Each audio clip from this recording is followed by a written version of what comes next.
ஓம் குமரகுருதாச குருப்பியோ நமக.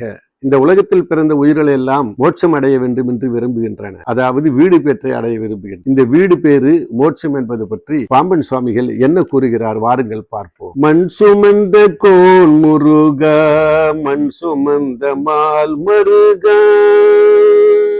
மண் சுமந்த கோன் முருகா, மண் சுமந்த மால் மருகா, மண் புரந்த மால் குரவா, மண் சுமந்த கோன் முருகா, மண் சுமந்த மால் மருகா, மண் புரந்த மால் குரவா, மாயம் செய் மண் பிளந்த வேளிறைவா, மாயம் செய் மண் பிளந்த வேளிறைவா, நூலிறைவா, வீடு அருள் என்பார்கள், அவன் காலடைவார் மாலடையார்கள்.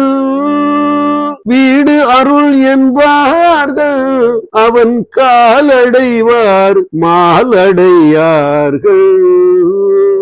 வீடு பேறு பெற விரும்பி முருகனை வேண்டும் அன்பர்கள் எப்படி முருகனை வணங்க வேண்டும் என்று சுவாமிகள் இந்த பாடலிலே விளக்குகின்றார். ஆம், மண் சுமந்தான் சோமசுந்தர கடவுள் மதுரையிலே. அவன் மகனான முருகனே, கடலுள் ஒரு அசுரன் பூமியை ஒளித்து மறைத்தான். அந்த அசுரனிடம் போரிட்டு பூமியை காத்த திருமாலின் மருமகனே, ராவணனுடன் போரிடும் முன்பு தன்னை வந்து வணங்கிய ராமனுக்கு வீடு பேறு அடைவது பற்றி உபதேசம் செய்த திருமுருகப் பெருமானே, மாயையின் மகனாக பிறந்து தவத்தின் பயனாக வரங்கள் பல பெற்று மாயங்கள் பல செய்த சூரபன்மன் கிரௌஞ்சமலையாக இருந்த போது இரு கூறாக்கிய வேலாயுத கடவுளே, உலக மக்கள் உய்வதற்காக வேதங்கள் ஆகமங்கள் அருளிய நூல் இறைவனே, வீடு அருள் என்று வேண்டுவோர்க்கு திருவடிப்பேறு நல்கி பிறவாத்தன்மையை தந்தருளி முருகப்பெருமான் காத்திடுவான் என்று பாம்பன் சுவாமிகள் இந்த பாடலிலே விளக்குகின்றார். எனவே முருகப்பெருமானை பணிவோம், திருவடி பேறு பெறுவோம். நன்றி, வணக்கம், வாழ்க.